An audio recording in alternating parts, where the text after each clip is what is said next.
Mentorship. I'm here with Jennifer Moser, my successor, and soon to be named the CEO for Marsh & McLennan Agency in the Northeast. Jennifer, welcome to the show. Well, thank you. I'm excited to be here. Excited to have you here, Jennifer. You know, I've just so honored that you're being on the show today. And as you and I are in succession planning and transition, I really wanted to take this opportunity to have the listeners and all of our audience get to know you as I do. You know, Jennifer, you've had quite a storied career.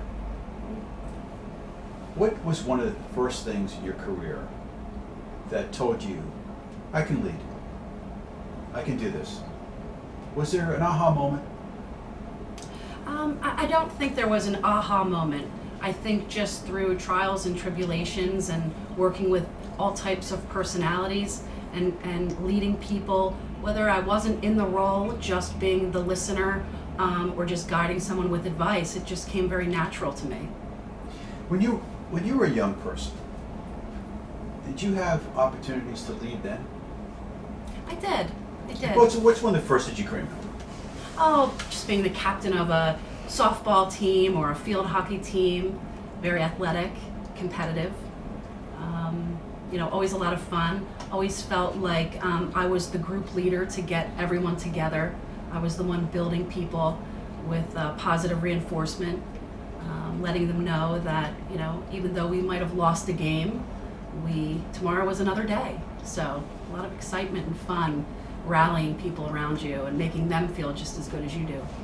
And that's continued for you, that attitude. As when you and I first met, and I had the opportunity to talk with you and try to get you to come to the company. Having you now transition into, as my role changes and you become the CEO. You're a servant leader, Jennifer.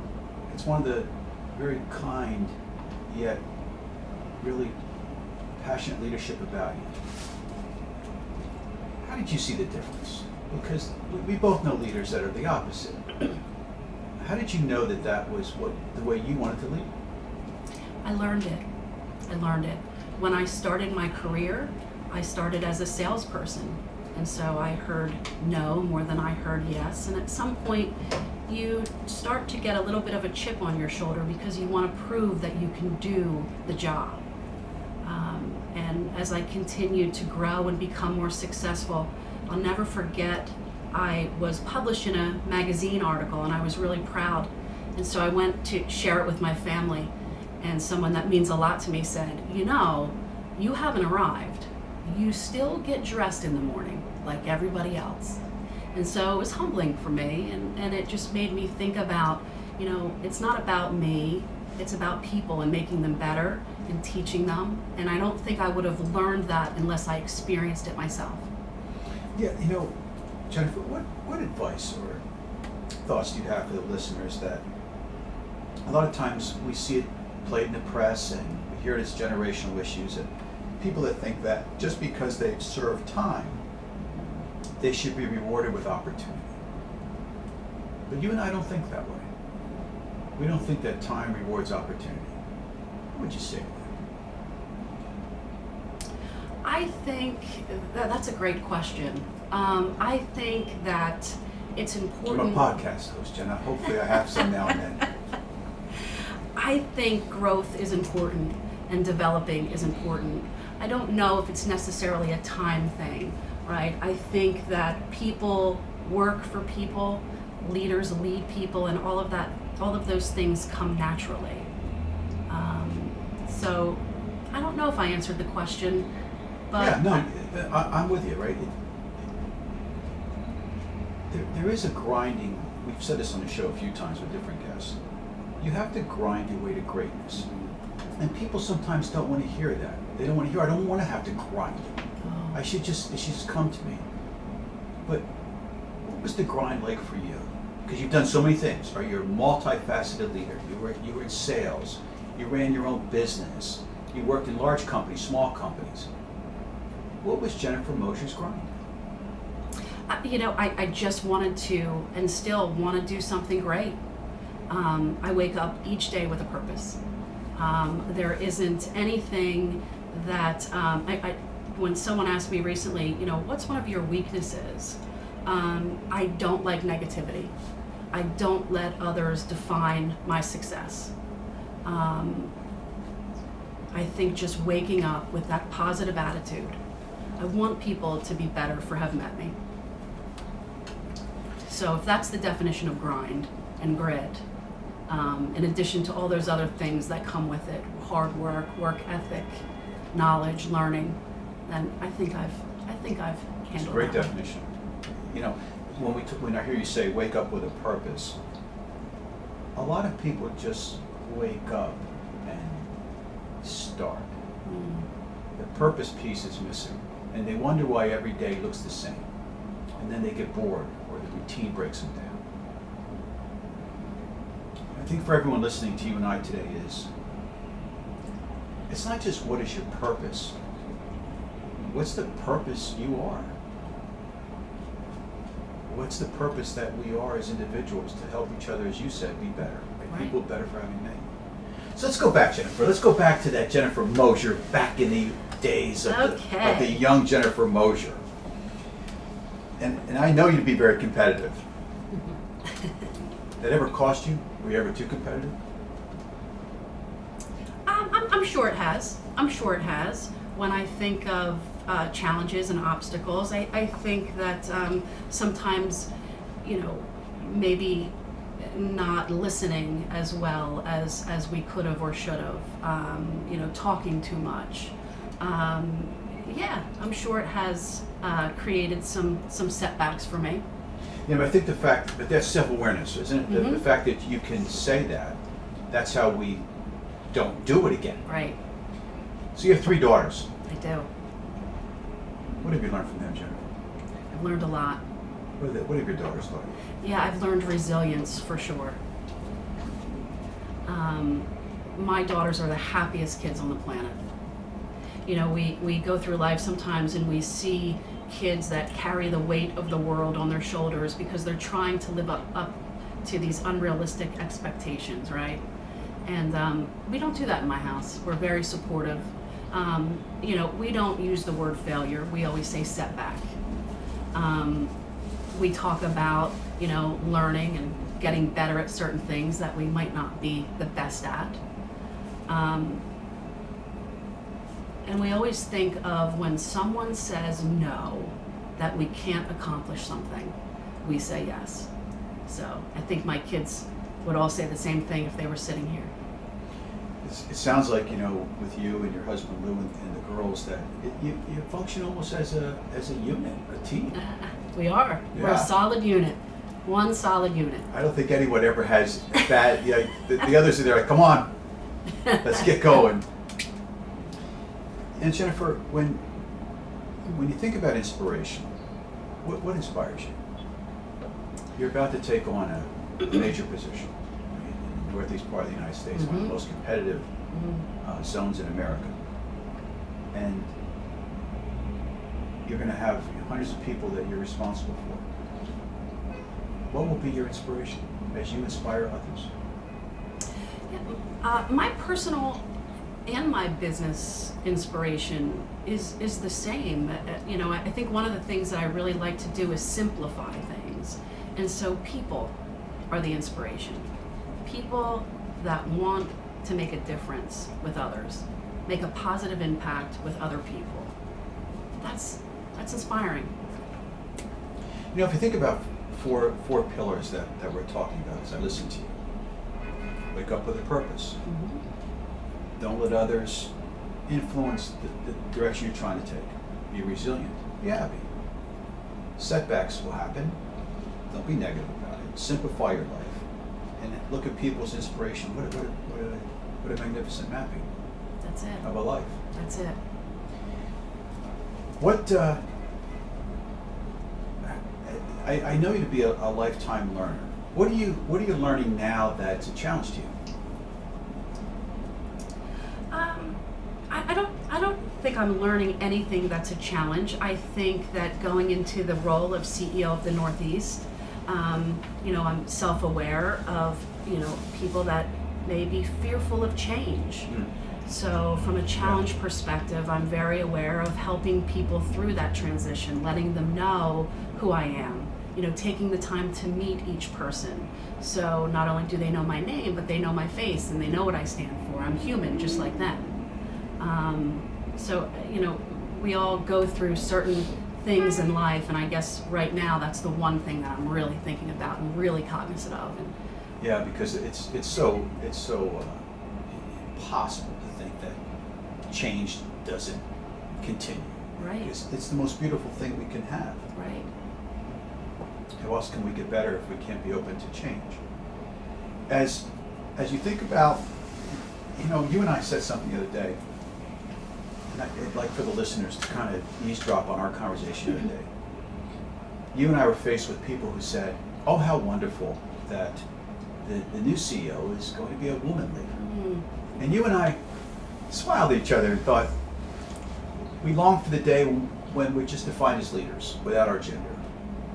But you are representing, right? In the world of inclusion and other things, you are still, right? And to be proud of a woman CEO.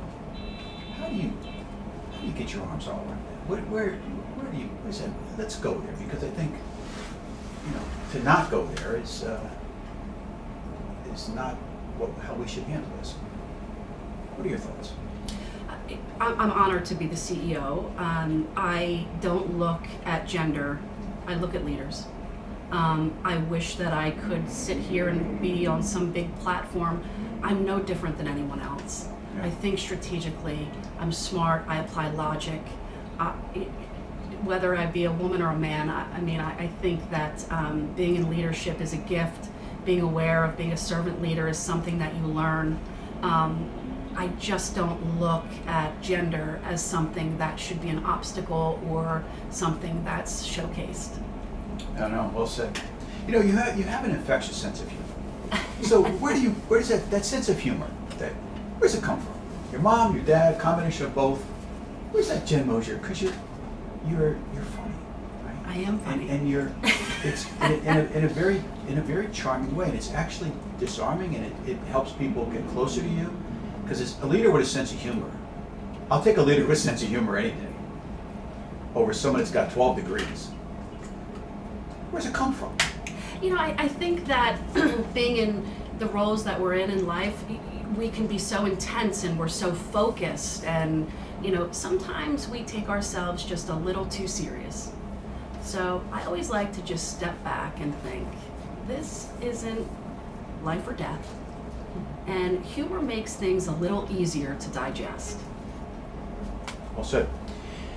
Let's talk about, because a lot of the listeners aspire to have opportunities, and they're working hard. We get a lot of contact through social media, people that ask questions on what they can do in their lives to have a achievement and success. You and I talked about succession and perpetuation planning and the importance of it. How do you see that for an individual? Someone says, I guess to put it in a form of a question is, do you feel that succession planning begins with the individual or the responsibility of the company? I think it's probably both. I've been very fortunate to work for a lot of very great leaders. Working with you has been completely different than anything I've ever experienced. You've taught me so many things in the last 2 years that we've worked closely together.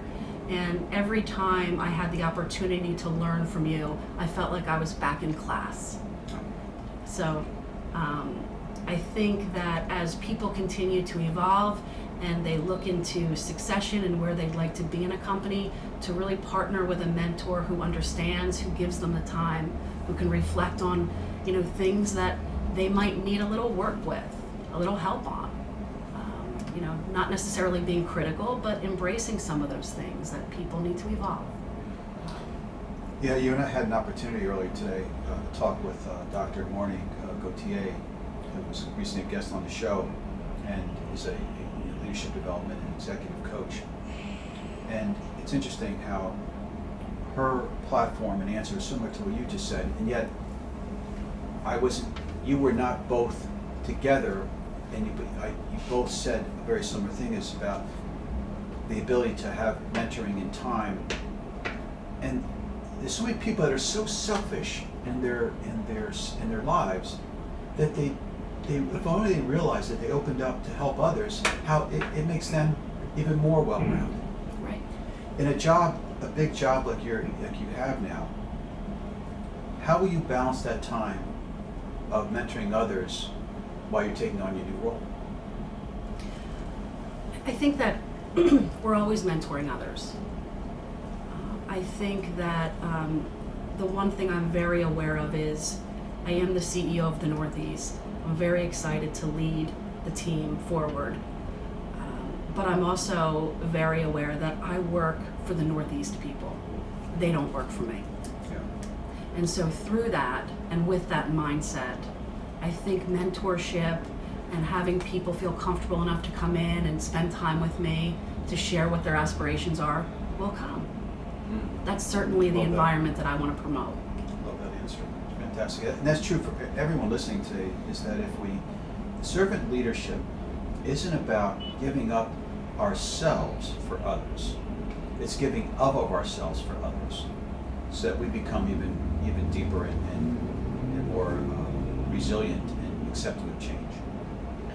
So Jennifer, I'm here with Jennifer Moser, the CEO for Marsh & McLennan Agency here in the Northeast region of the United States. Jennifer, when you think back to your career, it was multifaceted, was there anything that was always present, no matter what you were doing, that was always there, whether you, as a saleswoman, as a leader, a business owner, was there anything that was always consistently there for you? As far as mindset, consistency being, the commitment and the loyalty.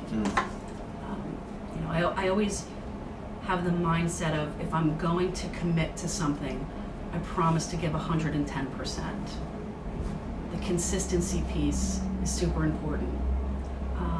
In leadership, I always focus on three things, and you and I have had conversations about this. Transparency is very important. Collaboration is absolutely critical. And over communication, I like to say. Yeah, no, I love that, right? Because there are people who communicate only to the point they're comfortable with. They never communicate past the point to be uncomfortable. And that's a secret of a great communicator. Great communicators don't just communicate what they're comfortable, the messaging, oh, let's all get together, what are we going to say on the call, let's make sure we script it. Oh, we won't take questions on that area, maybe we won't even take questions at all. But the great communicator communicates to the point that the questions that he or she will get back are those that are uncomfortable. Then you're a communicator. There are people that think they're a communicator because they gave the message. It's not a communicator. That's a conduit. That's just a human pipeline. Communicator, a real one. There's that moment of chills up your spine as you say, any questions? And then get ready. That's the day of a communicator. Jennifer, as we wrap up today's show,